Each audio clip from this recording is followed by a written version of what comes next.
je te laisse la parole. Tu peux y aller. Merci, bonjour à tous. Je vois qu'on est déjà 24, donc ça va. Hein. Alors donc, la conférence porte sur l'empreinte carbone. Alors l'empreinte carbone, contrairement à ce qu'on pourrait penser, ne mesure pas seulement le CO2, mais c'est aussi une mesure d'autres gaz à effet de serre, d'origine anthropique en particulier. On pourrait dire par exemple le méthane, mais il y en a bien d'autres. Il y a les influorures de soufre, enfin bon, il y en a pas mal d'autres. Et donc, par contre, elles sont toutes traduites en équivalent carbone, c'est-à-dire en gros, une molécule de méthane par exemple, ça donne une certaine absorption de l'infrarouge, et combien faudrait de molécules de CO2 pour faire ça, et c'est ça qui est compté. Voici donc ce qu'il en est. Donc c'est une mesure de l'activité humaine, hein, puisque il y a d'autres effectivement origines de gaz à effet de serre, mais on s'intéresse à ce qui est l'activité humaine. C'est une mesure donc des émissions de gaz à effet de serre. Donc ça dépend surtout des facteurs d'émission. Et on va examiner. Oh, je ne savais pas que ça changeait de truc en appuyant sur ma souris. Ça y est. On regarde exactement toutes les sources d'énergie et on va essayer, pour limiter l'empreinte carbone, de regarder tout ce qui est tout ce qui s'exprime en équivalent CO2 dans ce que l'on peut faire, et on va essayer de regarder ce qui peut permettre de diminuer finalement l'empreinte carbone. Alors, on va le donner en grammes par kilowattheure. Hein. C'est en fonction c'est surtout l'énergie qui est générateur de carbone, donc ça sera en équivalent carbone par kilowattheure. Alors, qu'est-ce que l'on peut faire en France? Qu'est-ce que l'on doit faire en France? Eh bien, premièrement, on a très fortement diminué les émissions de CO2 liées à la production électrique. Mais évidemment, ce n'est pas encore suffisant. Il faut continuer avec, en particulier, les deux premiers items que vous avez écrits sur cette diapositive, qui sont premièrement les déplacements, deuxièmement le chauffage des habitations et bureaux. Et il y en a d'autres, mais qui sont beaucoup moins importants. Alors, j'en profite pour dire que nous devions être deux pour présenter cette conférence. Je m'étais chargé de parler du chauffage des habitations et bureaux, et M. Jacques Mazurel, qui est donc aussi un ancien président de l'association Sauvons le Climat, devait parler des déplacements décarbonés. Donc, il n'est pas disponible aujourd'hui. Il m'a donné ses transparents et je me charge de vous les commenter. Voilà. Donc, il faut arriver à diminuer avec ce que l'on a. Alors, il y a une chose qui est quand même intéressante, c'est qu'en France, contrairement à l'Allemagne, mais je serai amené à en reparler, on a énormément diminué nos émissions de CO2, puisque contrairement à 70% des personnes, je suis sûr que vous savez que le nucléaire, qui est la production majoritaire en France, ne rejette pas de CO2. Voilà. Donc, c'est pour ça que par kilowattheure, on rejette à peu près 10 fois moins de CO2 que les Allemands. 10 fois moins, ce n'est pas 10%, c'est 10 fois moins. Donc, ce n'est pas rien. Hein. C'est donc une chose qu'il faut avoir un peu en tête. Voilà. Alors, voilà, justement, c'est ce qui est marqué. Si on regarde, par exemple, si on veut produire de l'électricité avec du charbon, eh bien, on va, par kilowattheure, rejeter 1,60 tonne de CO2. Si c'est du fuel, c'est un peu mieux, c'est 730. On ne fait plus guère de l'électricité avec du fuel. Par contre, on en fait encore avec du gaz et c'est encore 418. Et si on passe maintenant à ceux qui n'émettent pas dans leur fonctionnement de CO2, mais qui en émettent quand même sur la totalité de leur vie, le photovoltaïque, c'est 55, la géothermie, c'est 45, l'éolien c'est 7, le nucléaire c'est 6 et l'hydraulique c'est 6. Voilà à peu près. Donc en fait, le nucléaire c'est 9 fois mieux que le photovoltaïque et 70 fois mieux que le gaz. Donc c'est quand même des chiffres qu'il faut un peu avoir en tête. C'est pour ça que ce qu'il faut bien comprendre, c'est quand on nous dit ah, ben, on va mettre de l'éolien pour diminuer les émissions de CO2, ben, premièrement, ce n'est pas vrai, puisque l'éolien en émet plus que le nucléaire.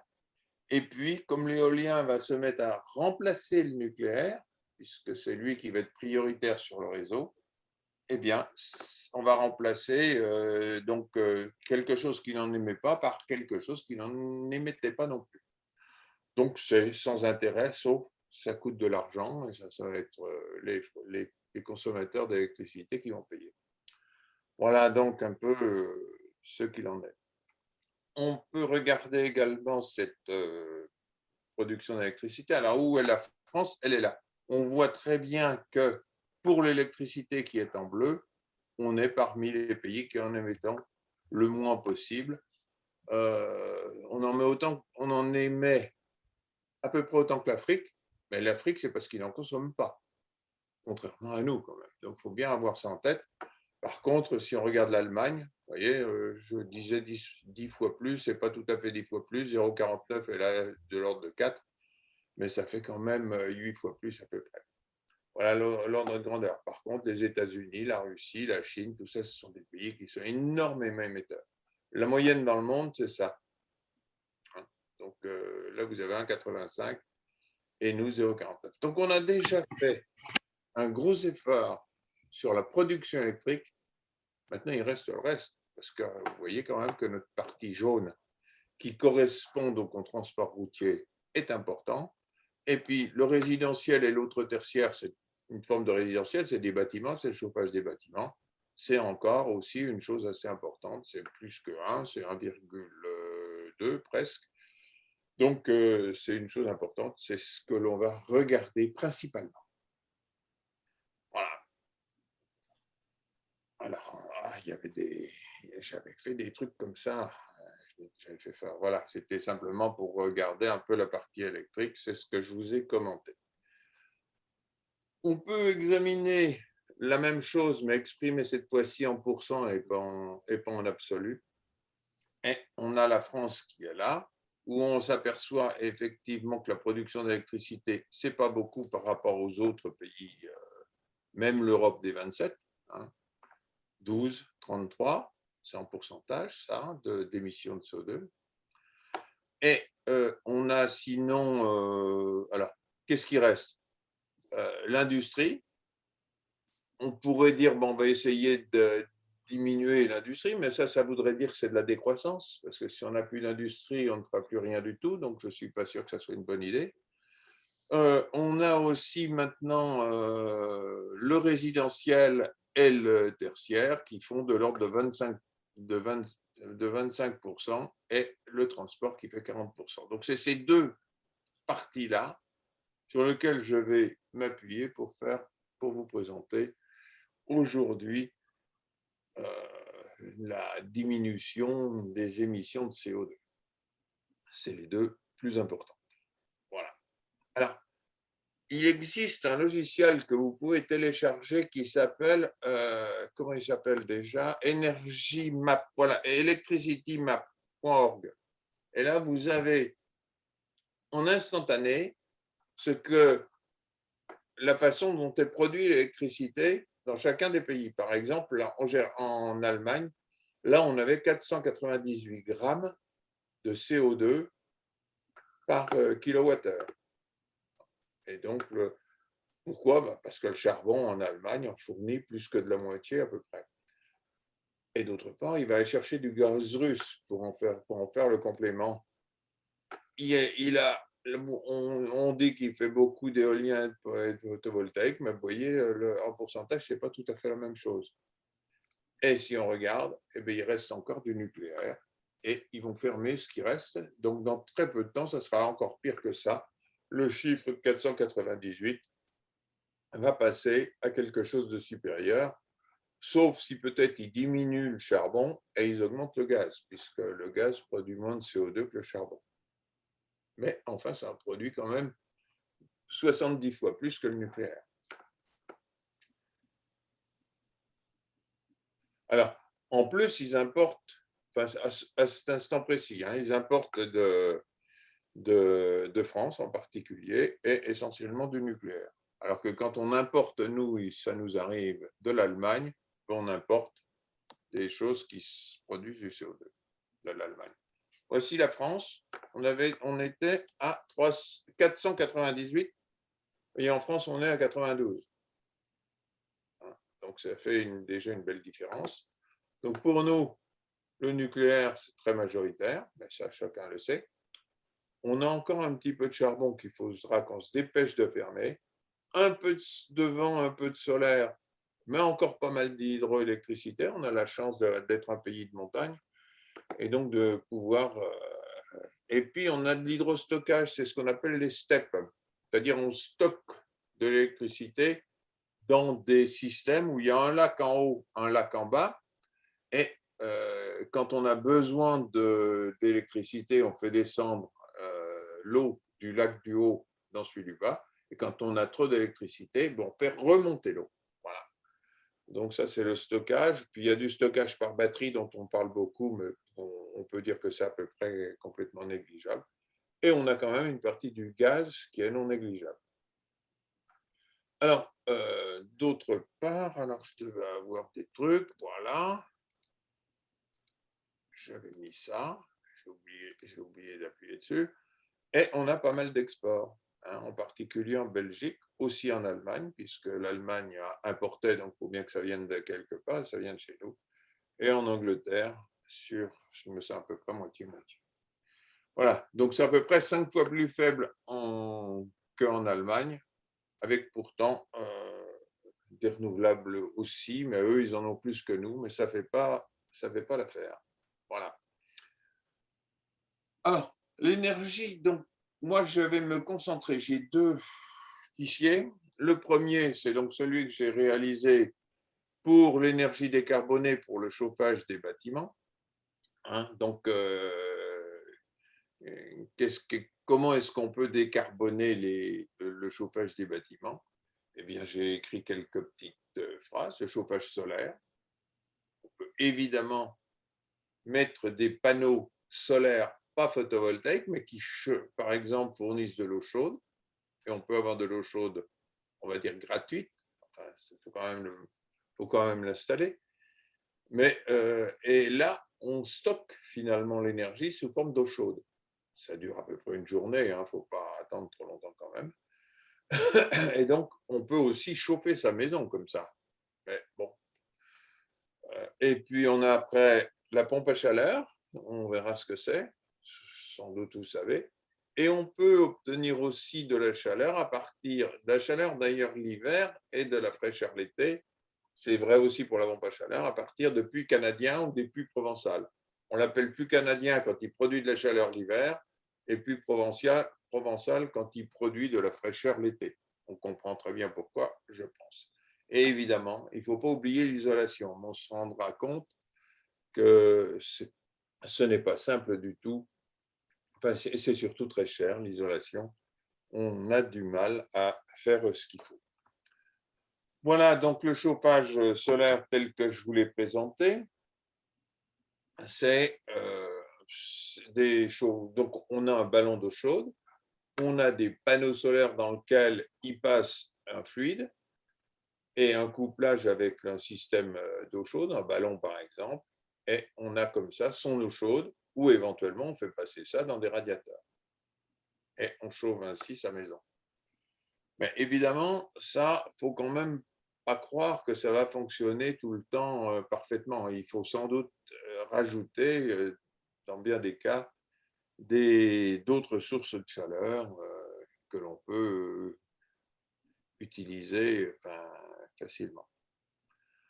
Par exemple, un chauffe-eau, le compléter avec un chauffe-eau électrique si vous avez eu des jours sans soleil, par exemple. Et quand il fait très froid, je ne suis pas sûr qu'on arrivera à chauffer la maison avec ça. Donc, il faudra aussi avoir peut-être une chaudière pour pouvoir chauffer sa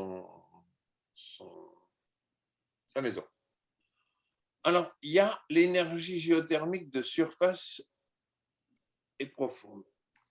Voilà, donc ce qu'on appelle énergie géothermique de surface, ce n'est pas toujours appelé comme ça, mais c'est ce qu'on appelle aussi la pompe à chaleur. C'est de surface où on va chercher finalement de la chaleur dans le sol, autour de sa maison, ou dans l'air.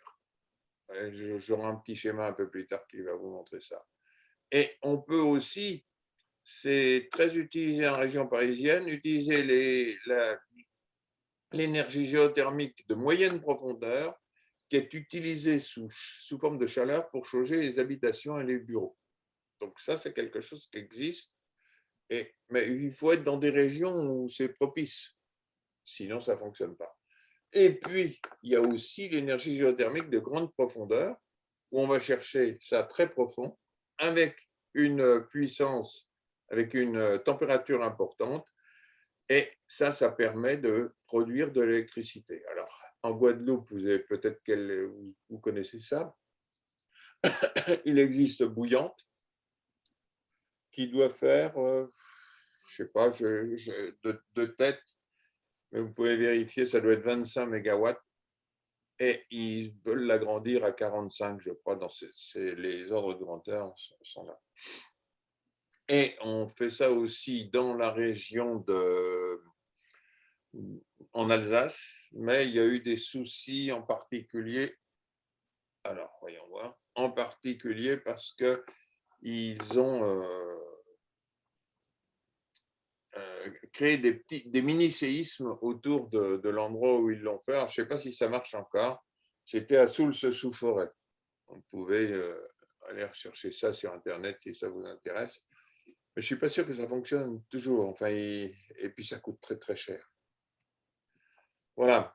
Alors, la pompe à chaleur. Voilà, j'ai deux petits transparents là-dessus que j'ai trouvés qui sont extrêmement intéressants.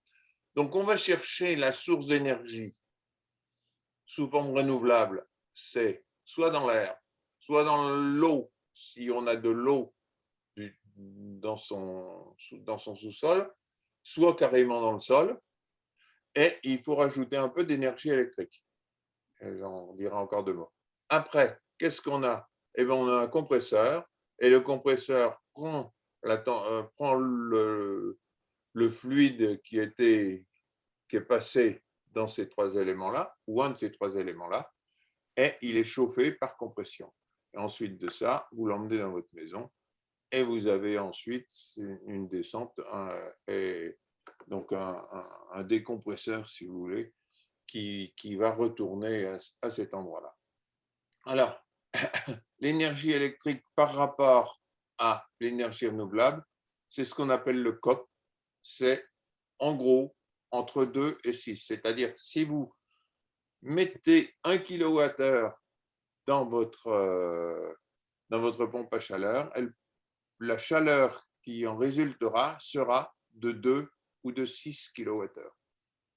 Donc, c'est extrêmement intéressant pour avoir ça. Alors, évidemment, dans nos régions, c'est plutôt entre 2 et 4, et puis dans le sud, ça sera plutôt entre 4 et 6. Voilà. On n'est pas très gâté pour ce genre de choses. Donc voilà un peu ce qu'il en est. Et j'ai un deuxième transparent que je trouve qui est plus intéressant. Donc voilà, on a un circuit extérieur, donc je vous ai dit très clairement, il va chercher soit dans l'eau, soit dans le sol, soit dans l'air. On a le compresseur qui nous donne de l'eau chaude, qui va dans la maison, qui revient. Et alors ça, c'est avec des échangeurs, bien sûr. Hein, ce n'est pas l'eau qui vient de l'extérieur qui est fait. Et ensuite de ça, on a le détendeur qui revient ici et le circuit est complet comme ça. Et il faut rajouter, évidemment, de l'électricité pour faire tourner votre compresseur. Et donc, voilà, vous avez le système qui fonctionne ainsi. Alors, j'espère que ça va marcher. J'ai trouvé un truc de publicité. Donc, c'est une publicité gratuite, bien sûr. Donc, c'est les... Ah. Non, alors là, pour qu'on entende le son. Oui. Oui, on entend là, oui. Tu entends? Oui. Ça y est. Il faut que je Commence. retrouve tout ça. Je recommence. Voilà.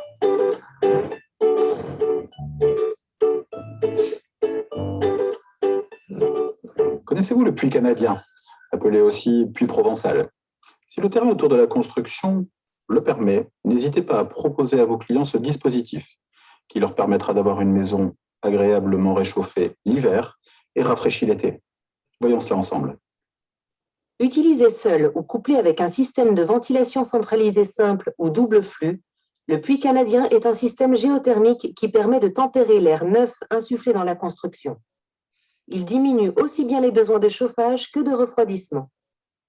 Le puits canadien est composé d'une borne de prise d'air extérieur, d'une gaine enterrée, d'un regard ou d'un siphon pour évacuation des condensats et d'un ventilateur et des accessoires nécessaires au raccordement.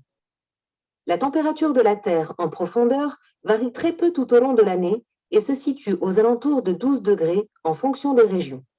Par conséquent, en été, l'air extérieur est rafraîchi en passant dans le puits, qui devient alors un système de rafraîchissement naturel. En hiver, l'air extérieur est réchauffé en passant dans le puits, qui devient alors un système de préchauffage naturel. La borne de prise d'air est équipée d'ailettes anti-pluie, d'une grille anti-insectes, d'un filtre à air et se situe au moins à 1 mètre du sol. Le diamètre de la gaine doit être d'au moins 200 mm et la profondeur d'enfouissement d'environ 2 mètres. Selon les cas, la longueur de la gaine peut aller de 25 à 50 mètres. Plus le circuit est long et plus l'air est tempéré. Une pente de 2 cm par mètre permet le bon écoulement des condensats. L'usage d'un tube lisse de qualité alimentaire et l'accès à un point bas pour l'entretien permettent de garantir la bonne durabilité du système sans mauvaises odeurs ou autres désagréments. En été comme en hiver, le puits canadien est une solution élégante permettant d'utiliser au mieux l'environnement proche de la construction pour faire diminuer ses besoins en énergie. Voilà. Vous avez bien entendu? Tout fonctionnait bien? Oui, ben, moi j'ai entendu, oui, mais ça apparaît sur la vidéo de toute façon. D'accord. Oui, donc c'est quelque chose qui permet de faire des économies d'énergie, bien évidemment. Et donc, je pense que c'est une bonne solution, aussi bien dans nos contrées que dans le Midi, en particulier toutes les régions qui utilisent des climatisations. Donc, voilà un peu ce qu'il en est. Je trouve que c'est une bonne solution. Par contre, c'est vrai qu'il vaut mieux faire ça à la construction d'une maison que bricoler après dans une maison qui est déjà fabriquée. Mais bon, voilà. Bon, maintenant, on a une loi de transition énergétique, vous avez vu, qui a été proposée et corrigée. Je crois que le premier, c'était 2015, ça a été revu jusqu'en 2019.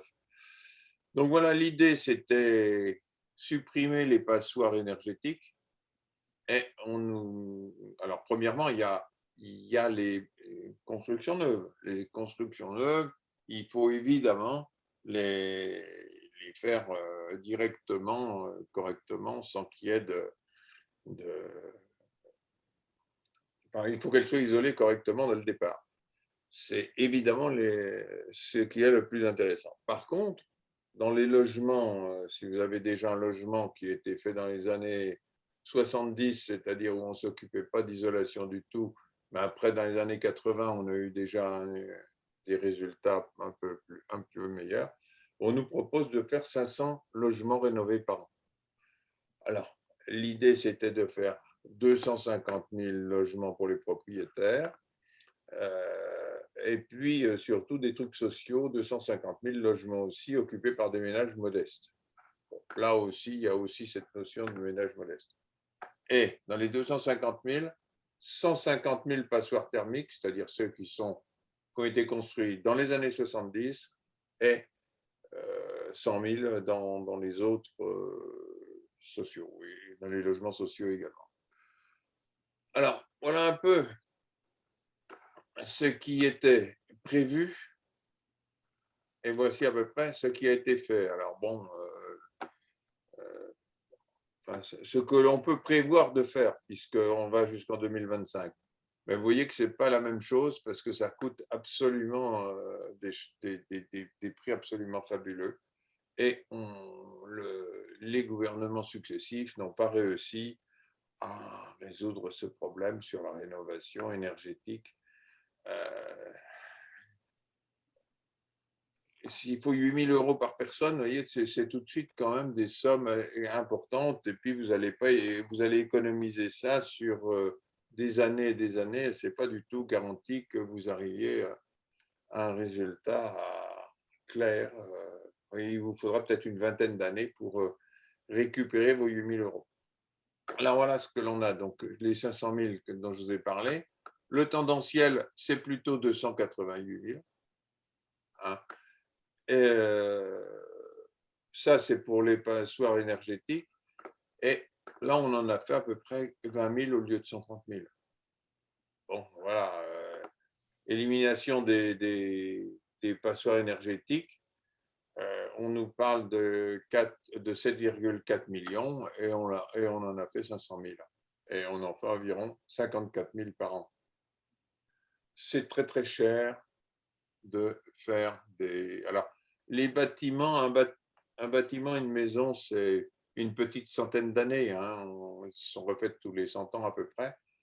Donc, il faut arriver à réfléchir et à savoir s'il vaut mieux tout refaire ou faire des isolations qui ne vont pas… Parce que ça, c'est des isolations très fortes, hein, mais ça coûte vraiment extrêmement cher. Donc, voilà un peu ce qui était prévu. On peut examiner aussi, par exemple, les surfaces moyennes des résidences principales en mètres carrés. Alors ça, c'est le total général, c'est au milieu, c'est donc la moyenne des deux. Hein. Donc ça, c'est les maisons, ça, c'est les appartements. Les maisons, c'est là-haut, et les appartements sont situés ici. Donc, c'est la surface moyenne des logements. Donc, on voit quand même qu'en général, les maisons sont plus spacieuses que les appartements, mais ça, on s'en doute, c'est une question finalement de moyens. Les gens qui achètent une maison ont plus de moyens que ceux qui vivent en appartement, en règle générale. La surface disponible par personne suivant l'âge. Ben, évidemment, les vieux, excusez-moi de dire ça comme ça, mais j'en fais partie, ont plutôt des plus grands mètres carrés, enfin des plus grandes surfaces après 70 ans, et en particulier les personnes seules. Bah, évidemment, hein, en général, quand on est seul, c'est qu'on a perdu des proches et on a gardé le même type d'appartement, pas toujours, mais enfin, en moyenne quand même, on en garde plus. Donc, quand on est par contre vers 30 ans, hein, vous voyez qu'on est en dessous de 30 mètres carrés, et plus de 65 ans, on est près de 50 mètres carrés. Voilà, donc bon, c'est clair que l'âge permet de se loger, enfin, plus on est vieux, plus on arrive à se loger correctement. Alors, ensuite de ça, selon où on est, selon si on est en région, attention là, l'origine c'est 30 et ça va jusqu'à 48. Hein. Donc ici, moins de 50 habitants, 5 000 habitants en zone rurale, donc Châlons, je pense qu'on serait par là. Là, on serait plutôt vers Dijon, ou ici, je ne sais pas. Et Paris, on serait là. À Paris, je ne sais pas si j'ai déjà cherché à vous loger à Paris. On sait très bien, vu le prix que ça coûte, qu'on a moins de mètres carrés pour le même prix à Paris qu'en zone rurale. Tout à fait clair. Donc bon, voilà, il y a ces aspects-là. Et la loi prévoit justement de diminuer les surfaces. Alors, quelques points de repère quand même. Ben, finalement, quand on regarde les maisons, elles sont de plus en plus grandes. Hein, et une personne seule, on l'a vu sur le graphique précédent, dispose d'environ 30 mètres carrés de plus qu'un cohabitant. Les jeunes sont évidemment davantage touchés par le surpeuplement. 3500 logements manquent de confort sanitaire de base. 1,6 million de logements sont sans chauffage ou avec un chauffage très sommaire. Et disposer d'un logement plus grand reste une priorité pour de nombreux ménages. Bon, c'est quelque chose que vous aviez sans doute en tête, mais je souhaitais quand même vous le représenter quand même pour bien mettre les choses en place. Alors, voyons voir. Oui. Alors, réglementation thermique. Vous savez qu'il y a une réglementation thermique qui a été faite en 2012 et qui sera redéveloppée en 2020. Alors, c'est diminuer l'impact sur le climat des bâtiments neufs. J'ai parlé de l'ancien précédemment, maintenant on va parler des bâtiments neufs. Eh bien, il faut avoir retour à des matériaux, enfin c'est tout un discours un petit peu, on va dire, écolo classique, hein, qui c'est sur l'ensemble des émissions du cycle de vie qu'il faut prendre ça en compte, et il faut le prendre en compte dès la construction. Cela permet donc d'inciter des modes constructifs qui émettent peu de gaz à effet de serre ou qui permettent d'en stocker, tels que le recours aux matériaux biosourcés. Bon, j'avoue que j'ai un peu de mal à bien comprendre ce que c'est. Enfin, si, je comprends bien, mais enfin, je ne suis pas sûr que les constructions qui sont faites vont aller chercher des matériaux biosourcés, c'est-à-dire en gros d'origine biologique, hein, c'est ça que ça veut dire. D'ailleurs, la construction en bois, on nous en a beaucoup parlé. Maintenant, je ne suis pas sûr qu'il y a beaucoup de constructions en bois qui se sont faites, et ce n'est pas toujours évident. D'autre part, la consommation des sources d'énergie décarbonées sera encouragée. Je me pose la question pourquoi on ferme des centrales nucléaires si on veut utiliser des sources d'énergie décarbonées. Enfin bon, voilà, c'est ce qui est dit dans la loi, hein, puis c'est pas ce qu'elle fait, c'est tout. Notamment la chaleur renouvelable. Alors là, je suis d'accord avec ça, puisque je vous l'ai montré dans un transparent précédent. Il faut poursuivre l'amélioration de la performance énergétique et la baisse des consommations des bâtiments neufs. Pour l'instant, on est à une recherche finalement de 50 kWh par mètre carré et par an, sauf si on fait de l'électricité. Si on fait de l'électricité, il faut multiplier ce coefficient par un facteur qui est supérieur à 2, je ne sais plus combien exactement. Pourquoi? Parce qu'on va chercher l'énergie primaire. Alors, l'énergie primaire, ce n'est pas celle que vous achetez. Hein, l'énergie primaire, c'est celle qui est fournie à la centrale. Alors, si vous mettez du charbon, du gaz ou du nucléaire, eh bien, évidemment, vous avez un rendement dans votre centrale, et donc, c'est ce coefficient qui intervient. Il faut garantir aux habitants que leur logement sera adapté aux conditions climatiques futures, bien sûr en introduisant un objectif de confort en été. Par contre, on vous interdit de mettre une pompe à chaleur. Alors, de temps en temps, on se pose la question de savoir, pour comprendre ce qui veut être fait. Les bâtiments donc, devront résister aux épisodes de canicule qui seront plus fréquents et intenses du fait du changement climatique. Je suis évidemment d'accord avec cette formulation. Maintenant, il faut qu'elle soit suivie des faits. Alors. T'as coupé là, qu'est-ce que ça fait? Non, mais je crois que j'avais fini. Alors, voilà, donc je vais chercher maintenant celui-ci. Voilà, tu le mets plein écran. Ouais. Alors, attends, on va voir que je déplace ça. Oh. Affichage. Non, mais tu le ferme-le, ferme-le. Ouais, celui-là, je devrais le fermer, ça sera mieux. Oui, voilà. Voilà. Alors, diaporama mise en forme. Voilà. Ça y est, c'est bon? Oui, oui. OK. Je vais fermer ça, tiens. C'est Okay. bien, c'est bien, c'est bien. Alors, décarboner et transport. C'est le deuxième C'est le deuxième secteur dans lequel il faut diminuer les émissions de CO2. Le premier, je l'ai dit, c'était le chauffage des bâtiments, et le deuxième, c'est les transports. C'est le deuxième, mais c'est le premier en quantité. C'est ceux qui rejettent le plus de CO2.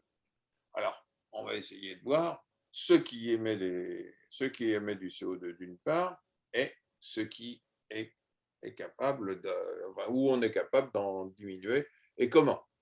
Alors, on va examiner ça en regardant les transports face à la contrainte climatique. On a vu que c'était déjà extrêmement important. Que les transports non routiers, il ne faut pas les oublier, l'avion, le bateau, le vélo, ou les transports routiers, enfin c'est un peu routier quand même le vélo, et les transports routiers, on va voir un peu qu'est-ce que l'on peut faire et vers où on peut aller. Voilà un peu ce qu'il en est. Voilà, alors, premièrement, la contrainte climatique, on voit bien que les températures moyennes depuis les années 1850 jusqu'aux années 2016, c'est le dernier document que j'ai eu, il y en a peut-être eu un ou deux depuis, mais il leur faut toujours un an ou deux pour donner des chiffres exacts, donc on n'est pas loin du bout. On voit quand même qu'on est passé. Donc les climato-sceptiques maintenant ne disent plus rien parce qu'on voit bien qu'il y a quand même un changement qui est lié aux émissions de CO2. Parce que si on mettait ça en fonction des émissions de CO2, quand on était là, on avait dans l'atmosphère 280 parties par million de CO2, et là, on est à 400 maintenant. Vous voyez que ça a surtout augmenté ces dernières années. Donc ça, c'est lié à l'origine anthropique et en particulier au développement industriel et en particulier à notre consommation et en particulier à la façon dont on utilise l'énergie. Il faut savoir quand même que 80% de notre énergie provient du charbon, du pétrole et du gaz, et 20% d'autres choses. Donc, on n'est pas surpris de l'augmentation du CO2 dans l'atmosphère. Oui, alors, il y a un risque aussi, parce que si on passe à plus de 3 degrés, on risque de voir le permafrost. Le permafrost, ce sont les parties qui sont gelées en permanence. Et si elles arrivaient à dégeler, elles pourraient rejeter énormément de méthane. Ça ne serait plus du CO2, mais ça serait du méthane, du CH4. Et là, on ne pourrait plus rien, on n'y pourrait plus rien. On ne pourrait presque plus rien faire. Donc, il faut éviter d'arriver au-delà de 3 degrés parce que ça peut s'auto-entretenir. Voilà.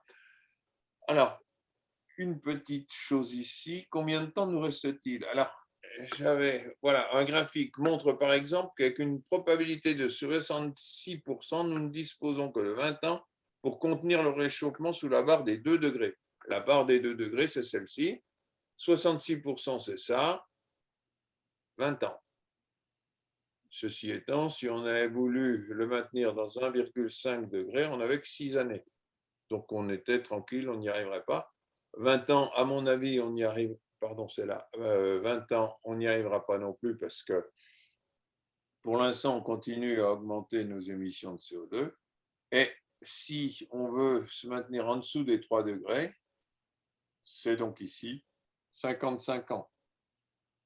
Donc, ce sont des chiffres qu'il faut avoir en tête, c'est que ça va être très difficile de se maintenir en dessous des 3 degrés. C'est déjà, certains disent même que c'est impossible.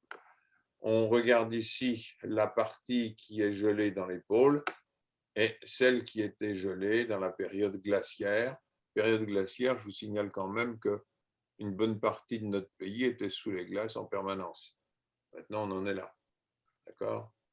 Alors, ça, c'était pas terrible non plus. Hein. On avait 5 degrés de plus froide et si on a 5 degrés de plus chaud, ça va être des conséquences inverses, mais du même type. Il faut avoir ça un peu en tête. Alors, la contrainte, la part des transports en France, la part des transports, c'est ça. Hein. Ça, c'est en France, on est bien d'accord. Donc, les transports routiers, 35%. Le résidentiel, 21%. L'industrie manufacturière, 25%.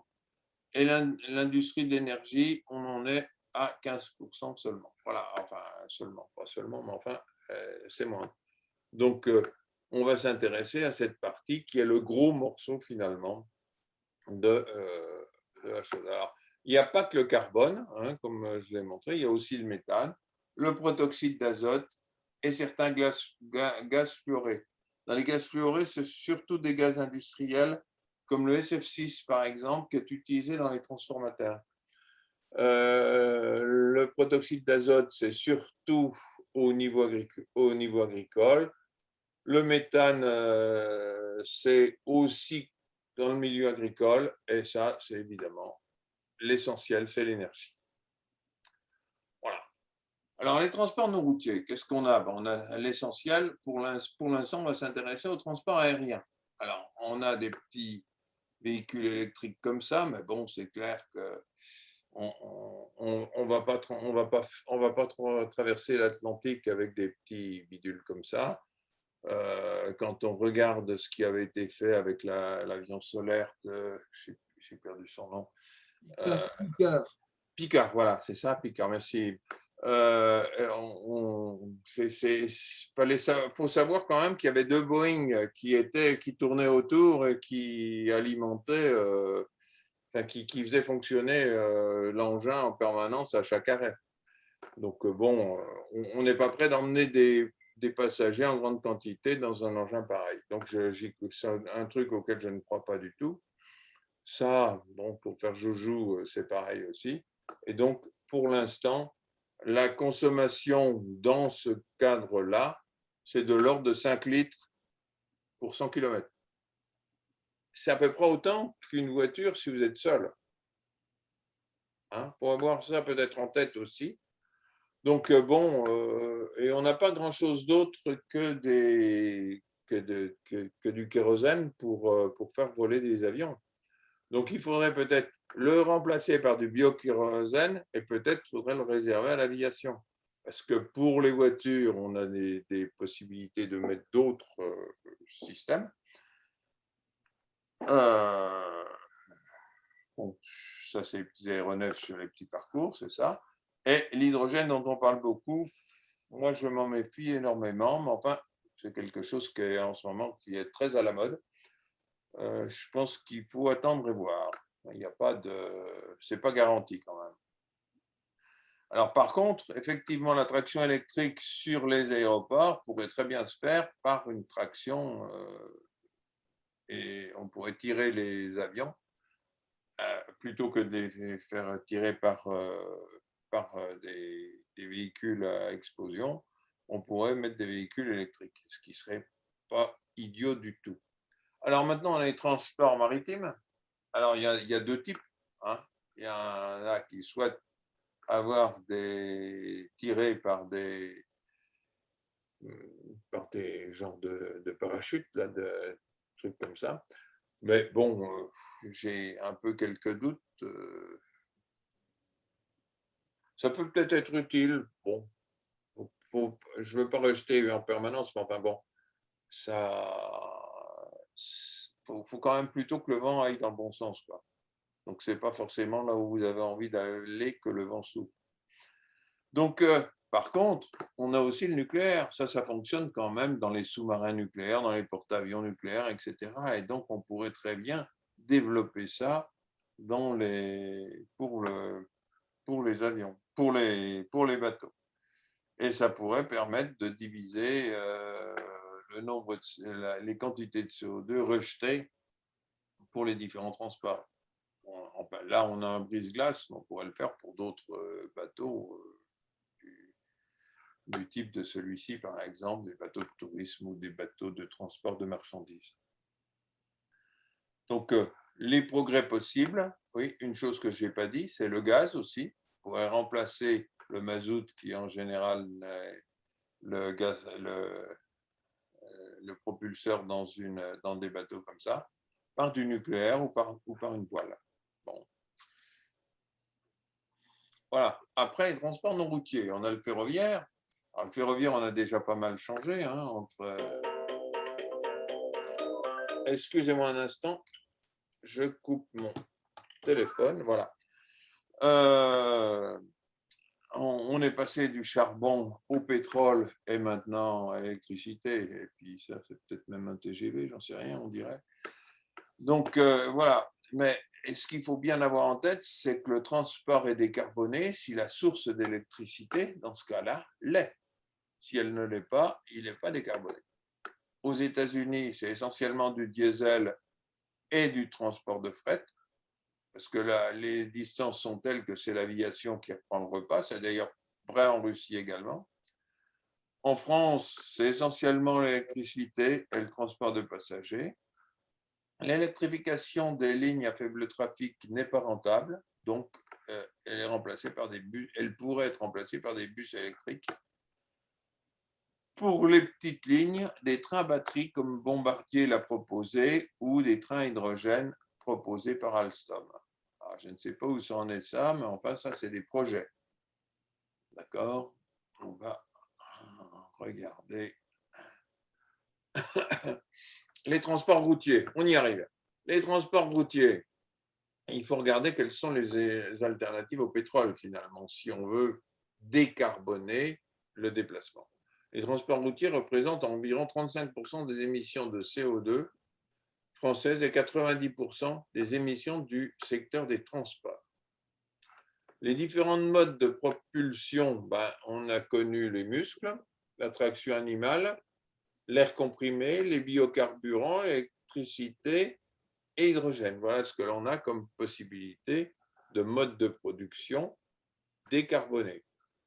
Quand je dis air comprimé, il faut quand même la produire, l'air comprimé, c'est quand même, elle doit être faite à partir de l'électricité. Donc, il faut aussi là que l'électricité soit décarbonée. Quant au biocarburant, faut quand même prendre des précautions. On a vu les déforestations qui sont faites dans certains pays pour arriver à faire des biocarburants. Alors, les sources d'énergie et vecteurs d'énergie. Les principaux vecteurs propres et leur rendement, c'est l'électricité. L'hydrogène, c'est un vecteur, puisque l'hydrogène, on ne la trouve pas, ça ne pousse pas sur les arbres. Et l'air comprimé, c'est aussi quelque chose qui est produit à partir de l'électricité, comme l'hydrogène d'ailleurs. Et là, les rendements sont extrêmement faibles. Les rendements, là, l'électricité, ça peut être 85%, entre 60 et 85%, l'hydrogène, c'est 30%. Et en plus, il faut prendre les 85% de l'électricité pour le mettre là-dedans. C'est pareil pour l'air comprimé. Donc, l'hydrogène et l'électricité demandent finalement de l'électricité pour être produit. Ça ne pousse pas sur les arbres, comme je vous l'ai dit. Donc, voilà. Les transports à air comprimé, on a connu ça à La Rochelle. Alors, je n'ai pas la date, mais bon, à la photo, vous voyez que ce n'est pas aujourd'hui. Hein. On avait aussi des locomotives à air comprimé et on avait en Inde une Tata qui fonctionnait également à air comprimé. Je ne sais pas si ça existe encore. Alors, c'est assez intéressant au niveau du coût du réservoir. Par contre, le nombre de cycles de recharge est très élevé. On n'a pas une autonomie très, très grande. C'est par contre très simple. Il y a une grande fiabilité. L'inconvénient, c'est la faible autonomie et le très faible rendement. Voilà. En définitive, on ne voit pas grand-chose se développer dans ce domaine. Je n'y crois pas trop pour ma part. Les biocarburants, ma foi, c'est l'huile à partir des biodiesels, l'alcool à partir des bioéthanols, le gaz à partir des biométhanes. On a ça. Et la question qu'on peut se poser, c'est faut-il brûler de la biomasse? Finalement, la biomasse, c'est quand même quelque chose qui stocke du CO2. Faut-il, quand on a un ster de bois, le brûler pour se chauffer ou au contraire le laisser stocker avec tout le CO2 qui est contenu dans un ster de bois, par exemple? Le bilan carbone est bien sûr relativement discutable. Les compétitions, c'est aussi en compétition avec les cultures vivrières, donc faut savoir si on veut nourrir les hommes ou se déplacer. Il y a évidemment un impact sur la biodiversité, quand on a supprimé beaucoup de forêts pour y mettre des palmiers ou des choses comme ça, c'est quand même pas garanti que ça n'ait pas un impact très négatif sur la biodiversité. Et d'autre part, vous savez très bien, quand on brûle du bois, c'est en particulier dans la région de Chamonix, dans certaines vallées comme ça, eh bien, il y a des impacts sur les bronches parce que ça rejette beaucoup de fumée. Et donc, c'est quand même assez grave également. C'est presque aussi grave que le charbon en Allemagne, quoi, dans certains coins. Et le biogaz à partir des déchets, ça c'est utile parce que ce sont des déchets, donc il faut bien en faire quelque chose, autant le valoriser. Et par contre, les quantités sont sans doute pas très importantes. Par contre, il y a peut-être un projet, c'est les microalgues. Maintenant, moi j'entends parler des microalgues depuis 10 ou 15 ans. Ça n'avance pas beaucoup. Donc il y a de quoi être un peu inquiet. Mais il faut développer la recherche parce que ça, je ne vais pas vous cacher que c'est une possibilité, c'est ce qu'on appelle la troisième génération de biocarburants. La première génération, c'est à partir des graines. La deuxième génération, c'est à partir de la plante complète. Et la troisième génération, c'est à partir des microalgues. Les voitures électriques, oh bah oui, c'est vachement nouveau, c'est à la mode en ce moment. Mais bon, c'est quand même pas vraiment nouvelle puisque les premières voitures étaient plutôt électriques plutôt qu'autrement. Mais enfin, on arrive quand même à des choses un petit peu différentes maintenant. Et on a des voitures qui sont... Moi, j'ai personnellement acheté une Zoé.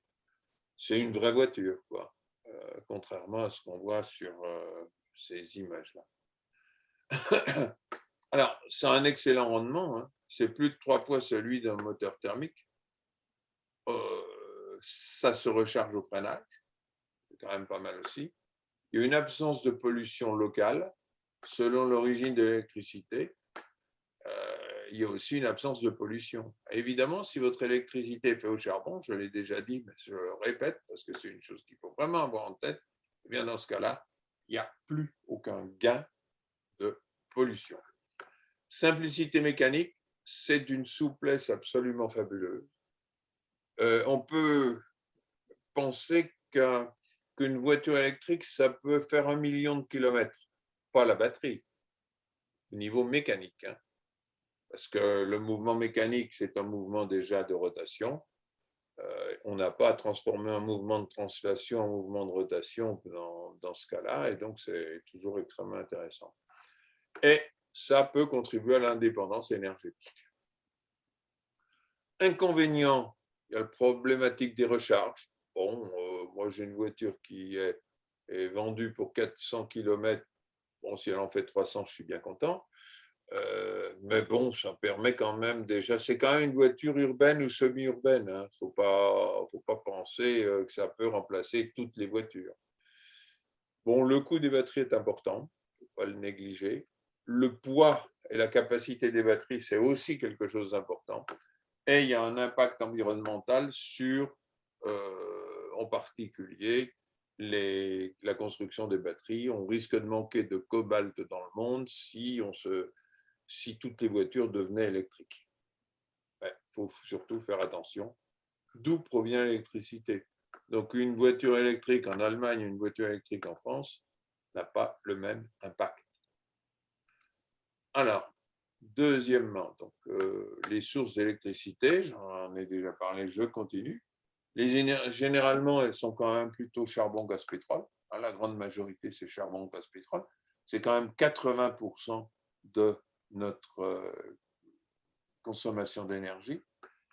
La biomasse, ça peut être aussi une source d'énergie, mais enfin bon, moi je suis un peu, je demande à boire, on va dire.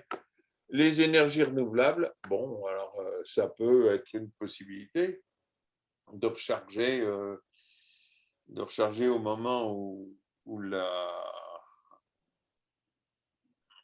de recharger au moment où il y a du vent, on va dire, et du solaire. Et il y a évidemment le nucléaire qui a l'avantage d'être disponible au moment où on en a besoin. Voilà un peu. Alors, par contre, maintenant, quel est le coût des batteries? On dit que c'est très très cher. C'est vrai. Mais vous voyez, par exemple, le prix d'une batterie en dollars par kilowattheure, c'était en 2010, 1000. C'est descendu en 2011, 800. En 2012, 642, etc., etc. Et nous en sommes en 2017 à 209. Bon, on arrivera à des limites, hein. On ne va pas aller beaucoup plus bas que ça. Bon, on fait ça au lithium maintenant. Il faut savoir que voilà. Faut savoir que le lithium, c'est le métal le plus léger. Donc, en fonction du poids, le nombre d'électrons est plus important. On ne peut pas aller plus bas. Donc, voilà, on est à peu près au bout du bout sur ce sujet-là.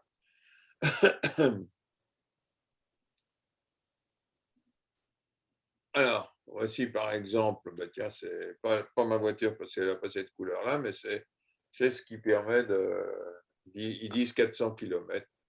Bon, il faut être naïf pour croire que ça fait 400 km. Même à 50 à l'heure, vous ne ferez pas 400 km. Mais enfin bon, 300 km, c'est correct. En roulant en ville, hein, pas en allant faire de l'autoroute. Si vous roulez à 130, je ne sais pas combien vous ferez de kilomètres, mais je n'ai jamais essayé. Voilà. Donc, alors, le premier pack de batterie, oui, c'est passé de 120 km à 200 km au niveau de l'autonomie. 23 kWh, ça c'était les premières versions, pour 275 kg. Et maintenant, on en est, c'est celle donc que j'ai, 45 kWh pour 300 kg. Voilà, une autonomie qu'ils annoncent là de 350, c'est encore un peu exagéré. Donc voilà à peu près ce qu'il en est. Je crois qu'on n'est pas loin du bout, sauf on pourrait faire ça pour des plus grosses voitures, puisque après, vous voyez, c'est 300 kg de batterie qu'il faut quand même embarquer, hein. Donc c'est quand même beaucoup. Alors ça, il y a quand même un peu moins de mécanique dedans, mais enfin quand même, ça ne fait pas les 300 kg en question. Alors, problématique de la recharge, ça c'est quelque chose qu'il faut bien avoir en tête. C'est moi je recharge très clairement, j'ai une maison, donc je recharge ma voiture chez moi dans mon garage, je n'ai pas de souci. Par contre, si vous êtes en copropriété, ça devient tout de suite compliqué. Alors ceux qui sont nouvellement construits ont une obligation de prééquiper des emplacements pour accueillir des dispositifs de charge. Dans les logements anciens, le syndicat peut réagir dans les 6 mois, mais il ne peut refuser l'autorisation, mais peut refuser de prendre les frais de branchement à sa charge. Donc ça peut être aussi une limite extrêmement importante. Et pour certains, moi je sais que j'utilise jamais les recharges rapides. La multiplication sur un même site d'un grand nombre de recharges rapides de 50 à 200 kilowatts, c'est une puissance, implique de très fortes puissances. Des systèmes contraignants de réservation vont devoir s'imposer. Il y a ça, et puis il y a aussi une chose. Imaginons qu'il y a un développement massif de voitures électriques. Tout le monde veut partir en vacances. On installe des recharges rapides dans toutes les stations d'autoroute. Et dans ce cas-là, il faut arriver à les alimenter. Et ce n'est pas du tout garanti qu'on puisse faire ce genre de choses. Donc, ça pose quand même des problèmes, hein. Ce n'est pas si simple que ça. Alors, cycle de vie en France, on a une voiture électrique qui émet 80% de CO2 de moins que les voitures thermiques. Par contre, si vous êtes en Allemagne, c'est approximativement neutre. Ça ne va pas gagner, ça ne va pas produire moins de CO2. puisque votre électricité est produite en émettant du CO2. Prix du stockage, en 2010, c'était 1 000 $. Là, c'est 207. On peut penser arriver à 100 $. Les cellules sont à 147 $. Elles sont toutes importées d'Asie. Et aujourd'hui, aucune usine de fabrication de cellules en Europe. Il y a des projets, mais je ne crois pas, à ma connaissance, qu'il y en a qui fonctionnent. Il y a une Gigafactory Tesla qui est en train de se monter, je ne sais plus où. Je crois que c'est en Allemagne, me semble-t-il. C'est toujours les Allemands qui gagnent, c'est bien connu. Pour, disons, une production de 5 gigawattheures, c'est-à-dire équiper 500 véhicules.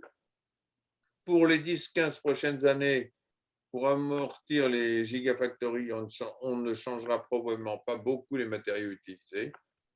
Je crois qu'on est arrivé au bout d'une technologie. Les gains porteront surtout sur l'agencement des cellules, qui est une chose extrêmement importante, avec donc beaucoup d'électronique.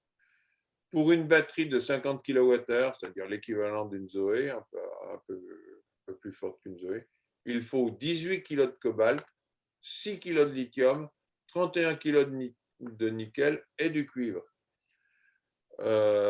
Pour le lithium, il n'y a pas un vrai problème, on pourra en retrouver un peu partout. Par contre, ce qui risque de nous manquer au niveau mondial, si la voiture se développe, c'est le cobalt.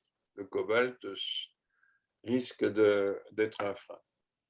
D'autre part, la Chine détient le quasi-monopole du raffinage du cobalt, qui a eu une concession au Congo, où ils ont 80% de la production du Congo, qui est l'endroit où il y a le plus de cobalt. Les batteries lithium sont recyclées à 95%, elles sont recyclables à 95%. Par contre, il faut évidemment développer une industrie du recyclage, mais ça, je n'ai pas trop de doute, une fois que ça sera rentable, l'industrie va se mettre en place.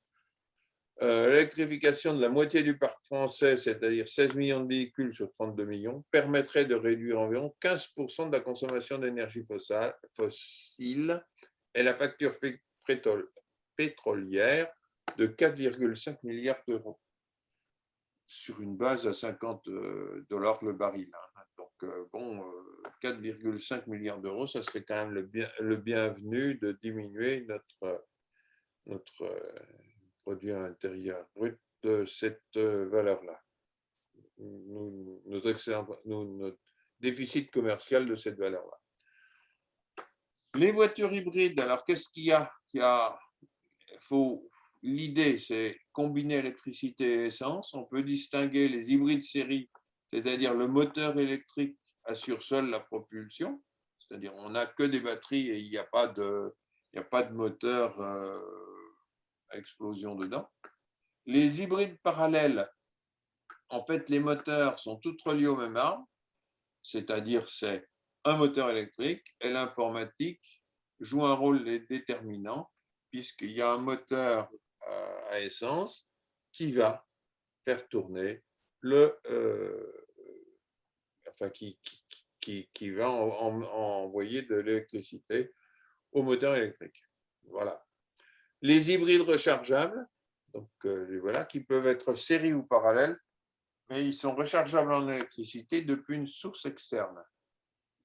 Toutes les hybrides récupèrent de l'énergie lors du freinage, c'est ce qu'on appelle un freinage régénératif, et en hybridant un véhicule à moteur thermique, on peut obtenir des réductions de consommation de l'ordre de 10 à 30% en ville. Et, non, il me reste encore un peu parler de l'hydrogène. Alors, ce qu'il faut quand même avoir en tête, c'est que l'hydrogène, il faut la produire. Ça n'existe pas à l'état naturel, il faut la produire. Donc, un véhicule électrique dont les batteries seraient remplacées par une pile à combustible alimentée avec de l'hydrogène. Ça serait un truc pas mal, c'est-à-dire on met de l'hydrogène et on a un petit système qui s'appelle une pile à combustible qui, à partir de l'hydrogène, nous produit de l'électricité. Et cette électricité nous permet de faire avancer le véhicule. Alors, l'avantage, c'est qu'on aurait beaucoup plus d'autonomie parce qu'on peut stocker de l'hydrogène plus facilement que stocker de l'électricité dans une batterie. La vitesse de charge pourrait être beaucoup plus rapide, comme dans un véhicule à essence ou à diesel. Les inconvénients, c'est que l'hydrogène, ce n'est pas sympa pour la dangerosité, ça peut être extrêmement dangereux. Le rendement est quand même un peu médiocre. Le coût des piles à combustible est quand même important et je ne suis pas sûr qu'on ait les matériaux pour équiper beaucoup de voitures dans le monde. Il faut en particulier du platine. Je ne sais pas si on a trouvé quelque chose pour remplacer au jour d'aujourd'hui. Le coût d'hydrogène, s'il est produit par électrolyse et non à partir du pétrole, c'est intéressant. Mais enfin, ce n'est pas non plus quelque chose qui est intéressant. Moi, je ne crois pas trop à l'hydrogène comme carburant, on va dire. Par contre, l'hydrogène, on en a besoin dans l'industrie et ça, c'est extrêmement important. Il faudrait le produire proprement, sans émission de CO2 par exemple. Les transports routiers maintenant. Alors les transports routiers, eh bien, on a par exemple des bus qui pourraient faire des techniques de biberonnage, c'est-à-dire elle va se recharger à chaque arrêt.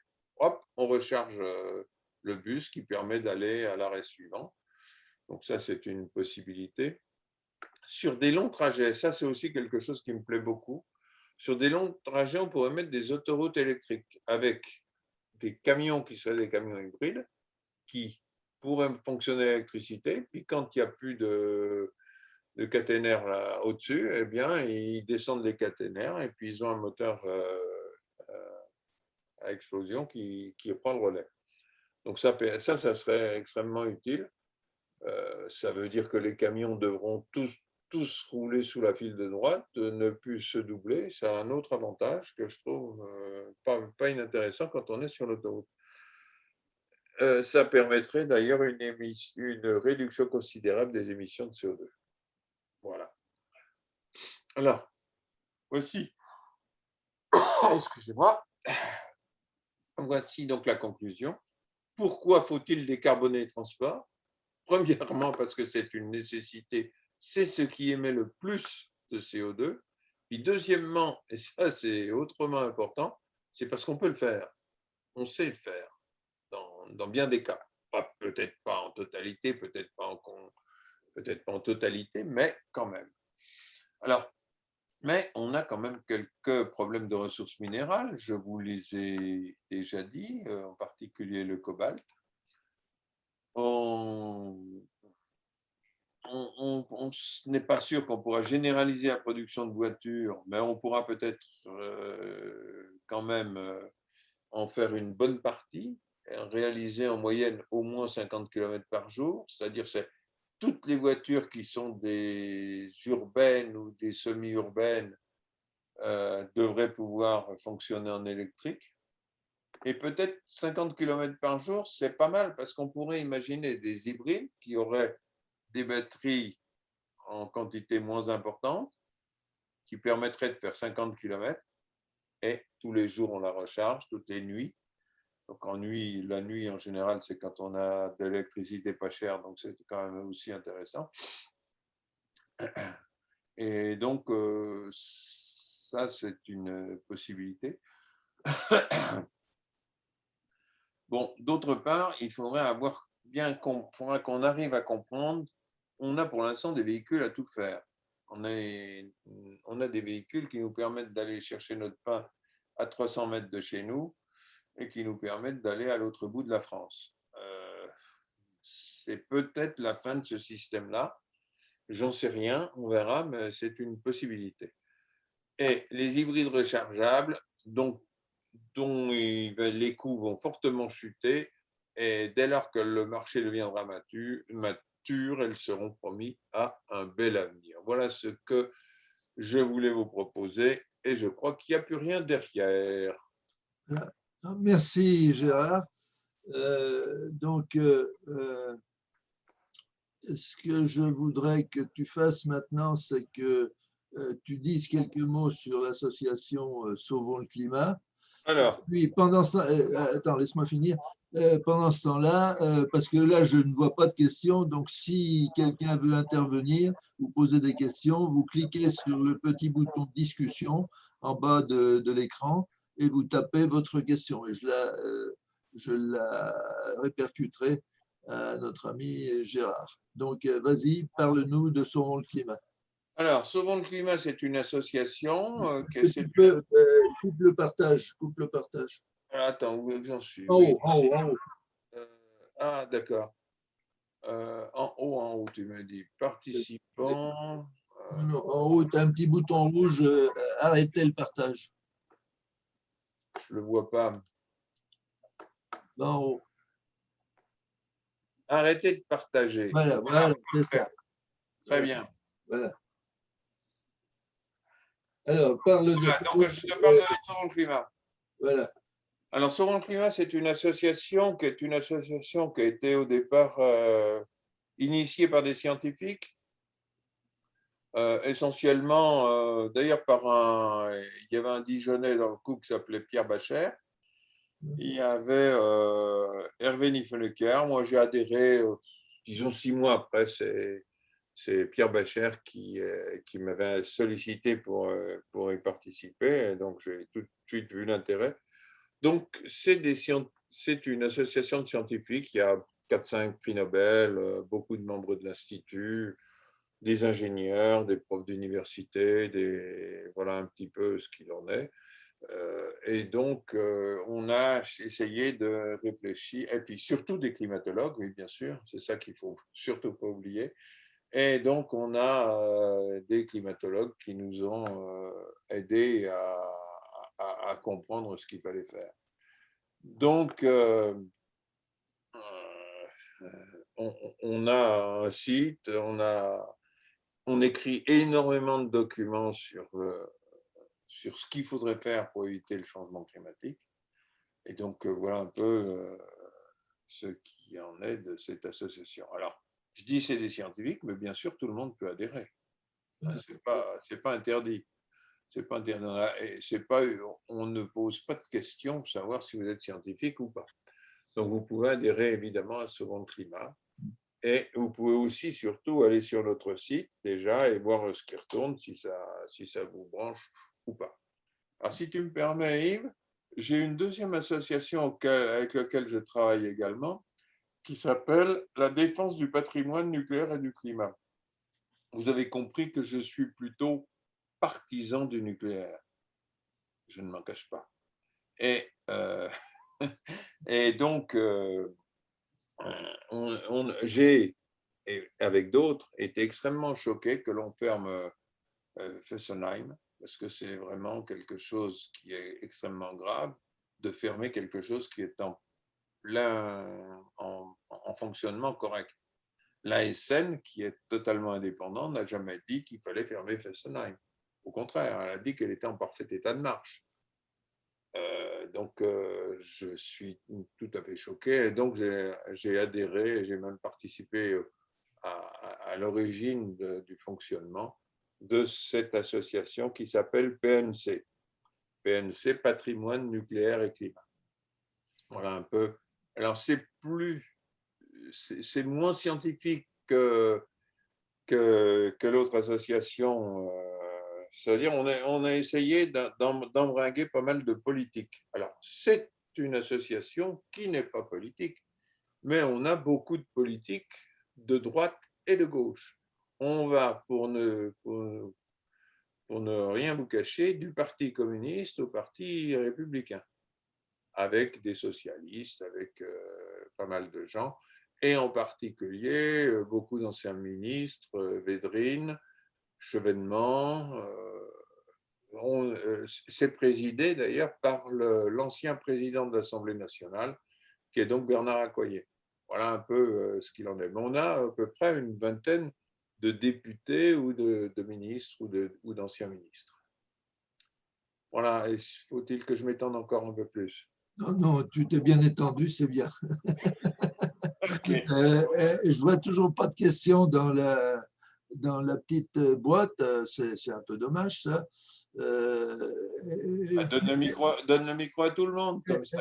Oui, non, mais les gens sont Ils peuvent le timides. faire, oui. Les gens sont timides, les gens sont timides. Ouais, comme moi. Attends, je vais allumer les micros de tout le monde. Attends, si j'y arrive.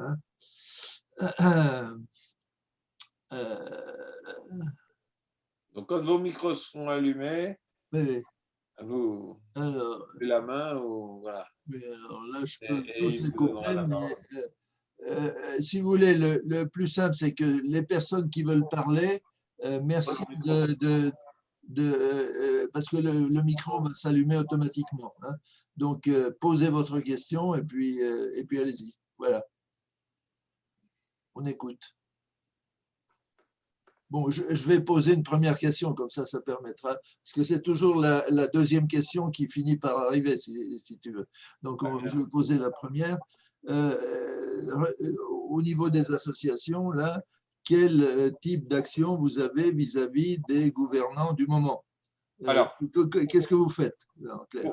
pour l'instant, on a eu Bernard Accoyer, qui est donc le président de l'association PNC, France, Patrimoine nucléaire et climat, a donc écrit déjà 2 lettres à M. Macron, Oui. déjà pour le féliciter d'être intervenu au niveau de l'Europe pour soutenir le nucléaire, et une deuxième lettre qu'il a envoyée concernant la taxonomie. Je ne sais pas si vous savez tous ce que c'est la taxonomie, mais c'est la possibilité d'avoir du financement pour certaines productions d'énergie, en particulier d'électricité.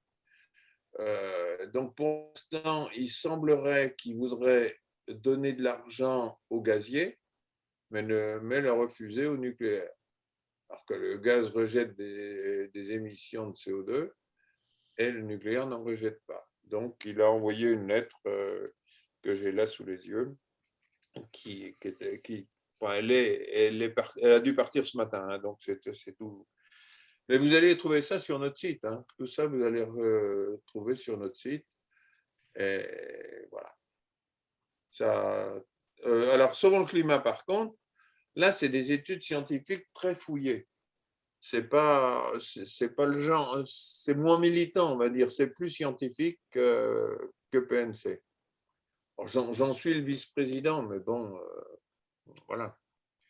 Ce sont évidemment des associations qui ne sont pas locales, ce sont des associations nationales, voire internationales, ou qui ont des relations avec l'international. Mais il y a une organisation régionale qui permet de relayer les messages et puis les actions. Voilà. Voilà, bien sûr. Selon le climat, c'est moi qui suis responsable de l'organisation régionale. Voilà. Bon, ben écoute, les gens sont très timides parce qu'ils n'ont pas osé poser de questions. Alors, s'ils veulent en poser, ben, ils nous enverront un petit mail. Il t'envoie quelque chose et tu me le renvoies. Voilà. Alors, on te remercie très vivement de ton exposé. Donc, on ne s'est même pas rendu compte que Mazurel n'était pas là puisque tu as fait office de. Voilà.